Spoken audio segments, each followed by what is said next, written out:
What's up, guys? This weekend is going to be a little change of pace for the channel. Finally getting some time to go do some RC racing. It's been a while. This weekend we'll be heading out to Piedmont, South Carolina. It's S&B RC Speedway. They have a night race that I've been pretty excited about. So tonight is rebuild night. As you can kind of tell, the car needs some work. So it's time to get after it. I'm gonna ride down there with Brandon Sisk on Saturday morning, so pretty pumped to head to the track and finally get some racing in. So let's get this build going.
So I got my bearings all washed off here. I just took a rag and got some of that surface dirt off of them. So they still feel kind of gritty and whatnot. So I'll throw these in this container here and we'll let them soak for an hour, 2 hours, or overnight, whatever type of time frame you got. Today I don't have a huge time frame, so we'll do it quick.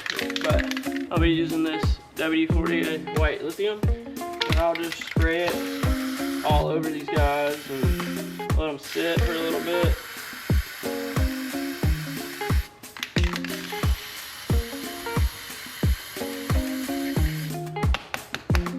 And then after they sit for a little while, I'll be running them in with a Dremel to get all that dirt out and grit out, and then I'll just re-oil them after that, and that, I mean, they'll last me a whole season at least, and those are the stock associated bearings. So I've had good luck with that in the past. So try F or R on the front or the rear diff case, just so I kind of know where it came from and I don't get mixed up. But I never write the oils because you change the oils so much it's kind of pointless. This is the pile of stuff that I've got to now clean. I'll simply use Simple Green and hot water and a toothbrush. Go to town. It'll probably take me 30 minutes-ish to get it really good. So by that time, my diff should be drained and nice and dried out, and I can go ahead and build those and then start putting the car back together and get the bearings all set. So, all right, let's do it. Nice. So I'm going to be running a 10.7.4, so it'll be 10,000 in the front, 7,000 in the center, and 4,000 in the rear. I know S&B pretty well, and this is kind of my starting point every time I go there. That track always seems to gain a lot of grip throughout the day, so I'll eventually have to go up, but this will be a good start when we get there, and the track's not perfect yet. So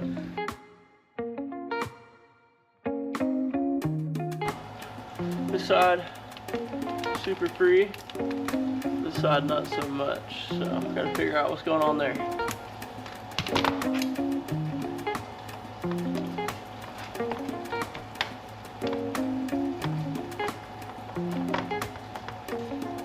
Oh, I see the problem. The A block is actually bent. So, no bueno, because I don't have another. Do not believe it is broken. Well, gonna have to risk it because I don't have one, so I'm gonna have to try to bend this sucker back. Probably gonna heat her up for a second. So that's probably not gonna last the full day. So I'm gonna have to make some phone calls, see if I can find another one. I do not have one. It definitely got some cracking in it, so let's make a phone call. Let's start popping some bearings in.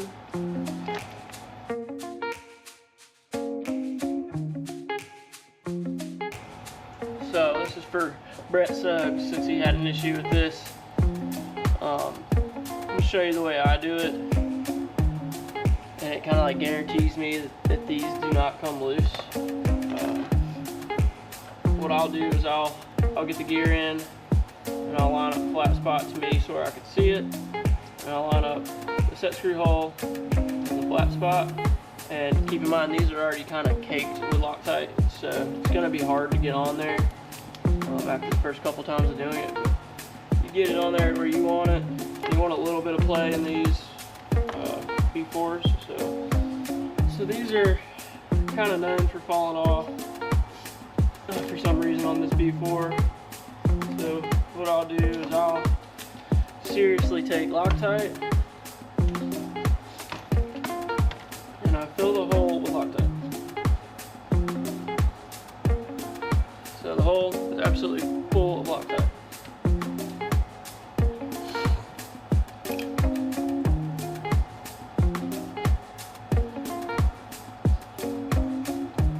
And I'll take the set screw and I'll run it through a little bit just in case. And I'll run this set screw down.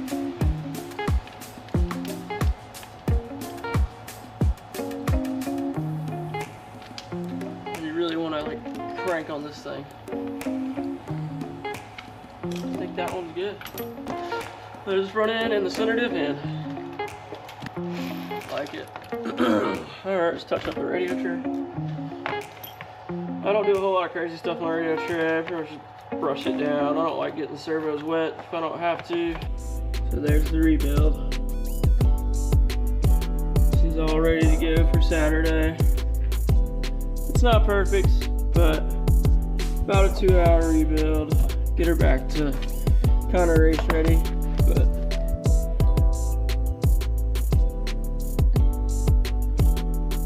excited to hit the track.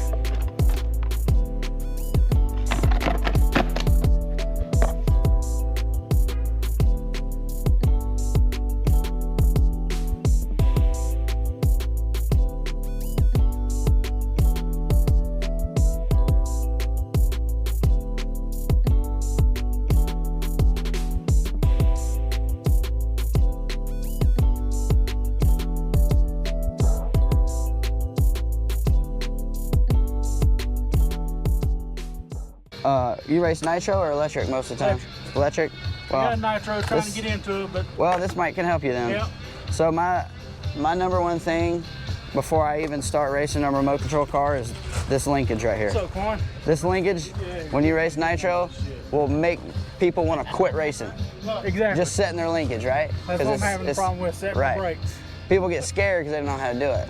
The biggest thing is always keeping this throttle horn straight. That's the biggest thing.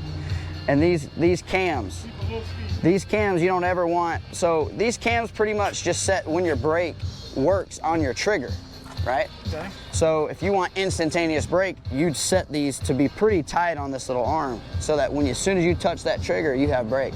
I don't like to do that just because of nitro, you're supposed to have like a little bit of a dead zone there so that just in case your brakes start to drag, they won't drag since you built in that little gap. But just making sure you have all this stuff straight is very, very, very, very important. And even the slide pull, like the carburetor, how this pulls. See how yours is kind of all lopsided and stuff? I would turn this carburetor just a little bit just so you have a straighter pull.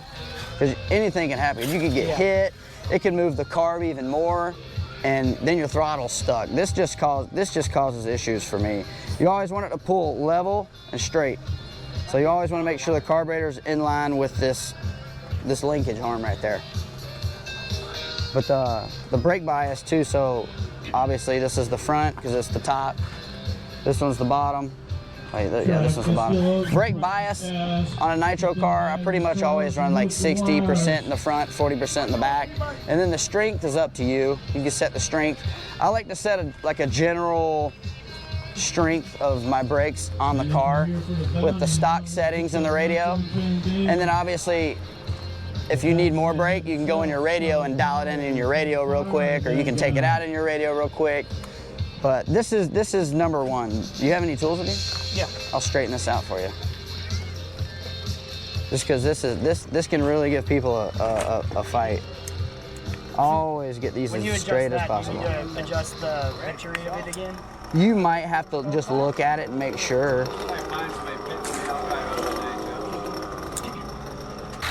I just wanted to make sure. See, I was just telling them about the deadband here. Do you like any kind of deadband right there? Just a little bit. See, I do too. I like just a little bit. That's pretty much what I would run.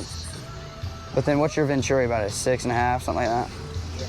Yeah, usually I like to take calipers, measure it, zero it out, pull full throttle, but I can feel it. I've done it so many times. I know when I did set it, I don't know the exact measurement. I guess I had it set so it was just even with the end of that hole. That's as far as I put it to. That's fine. And then, so here, I want to feel your brake bias here. I'll show you guys brake bias right here. Hit the brakes. All right, let off. All right, now here, I want you to feel them now. So you feel the brakes and tell me what percentage out of 100 each is. Probably almost like 90, probably 40, 50. Yeah. That's not terrible, but something's up with this front. It drags weird, but here, hit the brakes again. I'm just gonna put you on a bias that I normally run. So, are you guys like, do you think your e-buggies are like really touchy feeling, or do you like your e-buggy being touchy, or does it feel smooth, or? Mine's a little, rear end's a little bit loose on. Rear end's a little loose? On the power out of the turn. Okay, oh yeah, okay, so all right. Big thing about knowing you're coming to this track, what do you all know about this track before you come here? Grippy. It's gonna have grip. What do you do when you have grip? Go up on tire compound. But not only do you go up on just your tire compound, you go up on your diffs. Diffs is the number one thing. When there's a shit ton of grip, you can run the softest tire out there on the highest grip as long as your diffs are set up correctly, and those tires will be fine. But as long as your diffs are the correct weight for the grip, tires won't be a problem, really, most of the time. Where's a good neutral zone for if you're going to a track you know's high grip? Where would you start on this? So, general idea. So all right, so I'll give you the general start diff setup for any car these days is pretty much like 10, 10, 7. That's pretty much stock. Everyone's running like really, really heavy diffs these days for some reason. But when I get here and know it's gonna be high grip, I'm cranking my shit, I'm doubling mine. And you'll notice that your diffs will last longer when you go up on the fluid too, because it's not they're just burning the fluid out of it. That's another question. When do you recommend, how often should you change diff oil? I tell people different things all the time, just because rebuilding a car kind of coincides a lot with the grip of the track. Like, where your diff's light, was your car diffing out? Like, some tracks are just harder on your car than others. These tracks are brutal on your cars. You can go, I mean, if your diffs are correct or heavy, you can probably make 1, 2, 3 race weekends. Do you want to do that though? I don't. The color, is it because, Well, I mean, what are you gonna do all right, so if you take a diff apart, are you gonna rebuild it? Well, yeah, you're gonna rebuild it because you already took it apart. But how do you know when you're gonna, do you know if you're gonna take it apart? Or do you know what I'm saying? Like, just depends on how often do you want to work on it too. If you don't want to work on it, heavier, can go a little longer, but you don't want to neglect your car. you want to make it, you treat it nice, it treats you nice. Right. So another thing too is droop. Droop is grip. Droop is grip.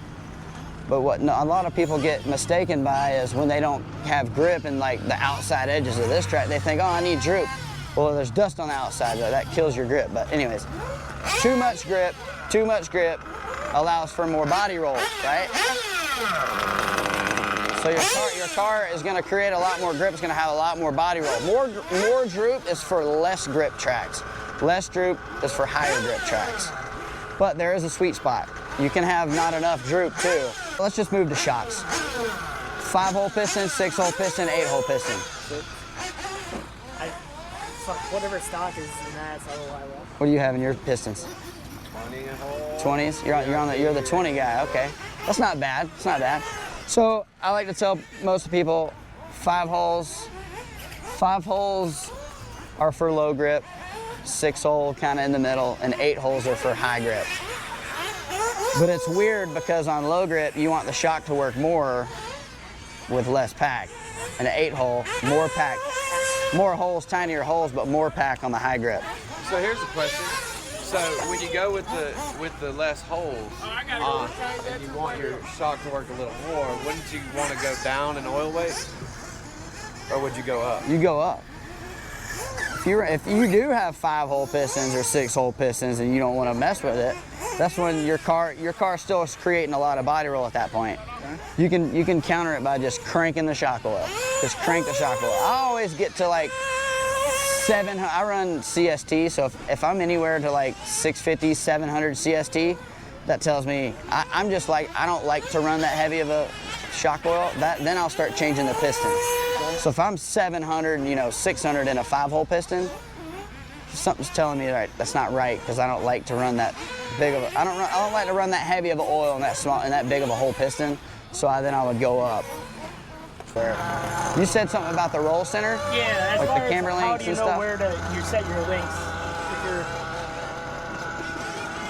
For a little more advanced shit, right? So on my level, we like to do the camber link with the anti-squat pills. And also there's a feel, there's a good feel. Wherever these blocks are, great, that's cool. We'll just leave them there. We'll just stay where to keeping them there. When you raise this link, that's gonna make your car wanna go ahead and start cornering before you get to the corner. That'll give you more rolls. Your car's gonna wanna roll more when you raise this camber link. Same with the front. You raise the front camber link, that's gonna give it more roll. Not necessarily more dive, but it's just giving you more left to right roll. So like on a high grip track, normally you would be down. You want to go down so that everything's nice and it just stays flat. It's not giving the car so much roll. Then you'll notice you'll start to be able to accelerate and steer at the same time when you lower your roll center like that. So we got this, the linkage, the brakes. What kind of ESC and stuff do you run in your electric cars? I got hobby wing in mine. Hobby wing? I'm on Tegan? You know how to tune it? Do you know how to tune yours? A little bit. It honestly makes a world of difference. I got a tuner, but it makes such a world of difference. I can help you out with the tuning stuff. If you're looking, that's what I want to do. I want to watch you guys drive too, because I kind of want to see if I can help with something you're doing wrong, or if it's your car. So I'll look to see how your throttle input is, and I'll listen to you how you like your throttle. Same with you, I can tune your car to how I hear you say that you like your throttle inputs. What plug is that? What glow plug? 3? P3 ultra hot. I'm just gonna tune his motor and I'm gonna come up there. Always get it warm. Yeah. Don't ever just crank it up cold. Yeah! Don't do that. So first off, now that it's warm, the first thing I like to listen to is I just give it a couple revs most of the time, because I can do all mine on one get. I can hear it in a couple revs. I can hear all the needles in one rev. But for you, always when you get it warmed up, get it nice and clear, cleaned out before you even touch it. So you see that? See how I hit the gas and it's like, yeah! You can hear the bottom end on that initial throttle hit. You hear it right here. But now the top is really, really lean. So the bottom is good, it's fine. But I lean the top out just like crazy just so I could let you hear it. But listen to what it does. It revs up. That's too lean on top, way too lean on top. So we'll put that back. But this also can affect the bottom as well. So you can actually, if your bottom is like a little rich and the top is like a little rich, you can lean the top at 1 hour and it'll affect that bottom end needle. Like you richened it like maybe a half an hour. But it just depends on, sometimes it don't, sometimes it does. And then also you can check your idle too. If you think your idle's too low or something, pick it up, drop it. Too low. Too low, right? It should never flame out when you do that. Also too, in the hotter months, like being like today probably, you could actually run a P4 plug with that fuel, During the day. A cooler What's the plug. difference between like the 3 and the 4? P4 is a cooler plug. So in the heat of the day, you're running a fuel that has basically no caster, right? So you run a hot plug like that, and then you add the heat, it causes a lot of pre-dead.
So we're at S&B. We've got a few practice rounds in. Definitely a little harder than it was before after taking such a long break, but we're working on them. How's your day been, Brando? Cars have got too much off-power steering. Too much off power, huh? Gotta set What are you it doing to change that? Moving the front shock towers in for now and going down on front spring.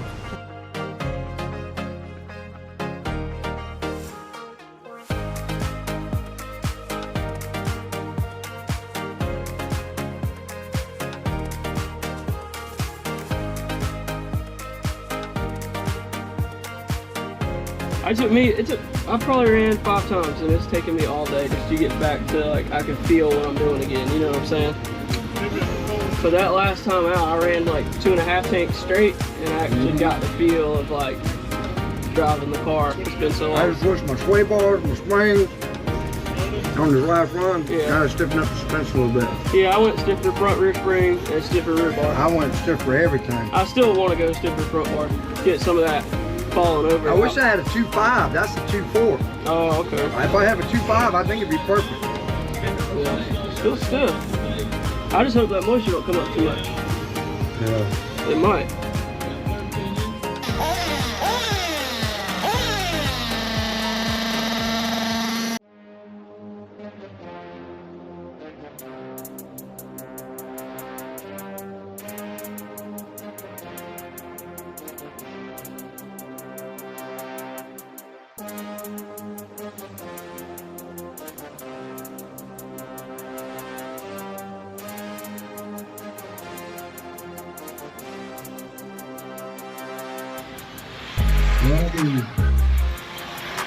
Oh,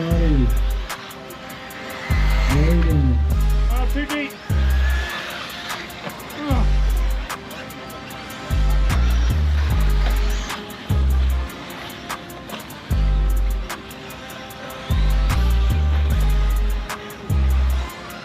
Oh no, too. That's a floater. Smart.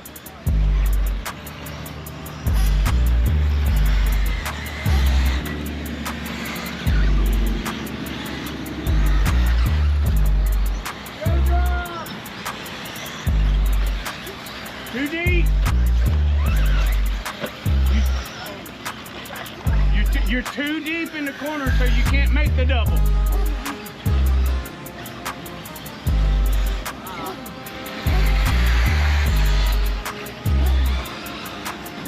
Better. There you go.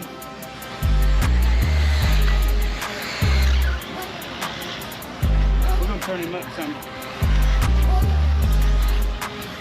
Car looks good, son. All right, Connor, how did round 1 go? It was pretty fun. I mean, it was spinning out and it was not doing the jump so good. It was going wide on that one turn, and I was screwing up on the double right after, so I'm gonna try to clean that up in the next round. Okay. So, What did you change up for round 2? I changed the tires to What'd you go to? 402 Super Softs, Nice. and I think that I'm gonna try to do better in that turn. Stay a little more consistent. Yeah, Well, heck yeah, man. Your first time in Sportsman, right? yeah. It's my third time. Third time in Sportsman. Yeah. Well, I ran it at Fall Brawl, I ran it at the club race here, and I ran it today. all right. Well, good luck round 2, buddy. We'll see you out there. See you out there. How's round 1 gonna go?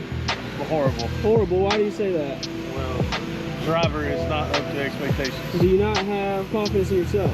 0. Do you have confidence in the car? A lot of confidence in the car. So we're 50-50 right now. It's all driver. Man, what's it gonna take to get your headspace up? Get the mechanic to fucking do something. Well, he's clocking out right now.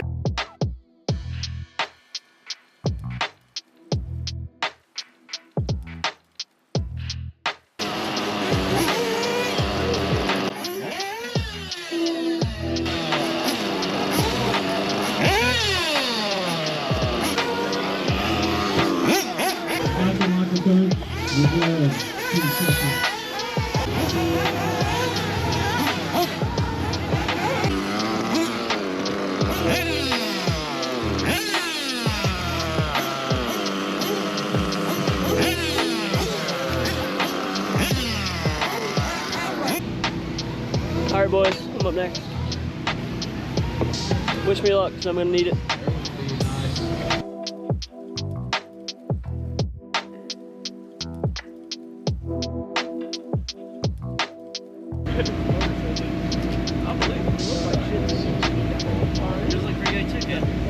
I got third. Figured it out in the last 4 laps.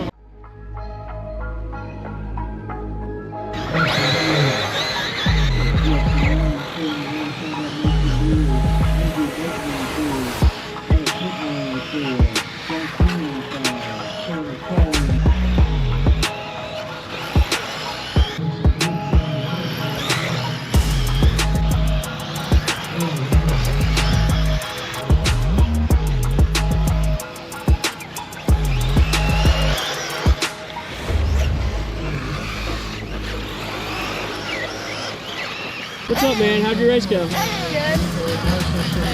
My name is Mason. I drive Ogden. My race against Justin was pretty challenging. Yeah, you look But fast out there. I think he's a worthy competition. And I'd like to thank my dad for telling me what to do. So what do you think going into the main? How do you think you're going to stack up in the main? I think I'm going to do pretty well. Yeah, the car looked really good that last round. I didn't get to watch the first, but I think you're giving Justin some really good competition. So good luck to you out there, buddy. Thank you. All right.